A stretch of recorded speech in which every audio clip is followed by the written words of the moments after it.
I am alone, I am alone, she cried, by the fountain in Regent's Park, staring at the Indian and his cross, as perhaps at midnight, when all boundaries are lost, the country reverts to its ancient shape, as the Romans saw it, lying cloudy when they landed, and the hills had no names, and rivers wound they knew not where. Such was her darkness, when suddenly, as if a shelf were shot forth and she stood on it, she said how she was his wife, married years ago in Milan, his wife, and would never, never tell that he was mad. Turning, the shelf fell. Down, down she dropped. For he was gone, she thought, gone, as he threatened, to kill himself, to throw himself under a cart. But no, there he was, still sitting alone on the seat, in his shabby overcoat, his legs crossed, staring, talking aloud. Men must not cut down trees. There is a God. He noted such revelations on the backs of envelopes. Change the world. No one kills from hatred. Make it known. He wrote it down. He waited. He listened.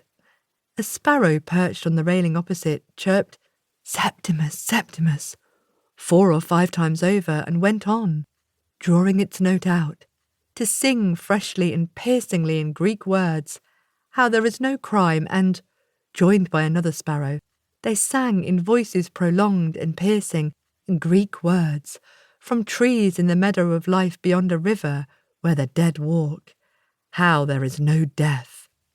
There was his hand, there the dead. White things were assembling behind the railings opposite, but he dared not look. Evans was behind the railings. What are you saying? Said Razia suddenly, sitting down by him. Interrupted again. She was always interrupting. Away from people. They must get away from people, he said, jumping up. Right away over there, where there were chairs beneath a tree and the long slope of the park dipped like a length of green stuff, with a ceiling cloth of blue and pink, smoke high above, and there was a rampart of far irregular houses hazed in smoke. The traffic hummed in a circle, and on the right, dun-coloured animals stretched long necks over the zoo palings, barking, howling. There they sat down under a tree.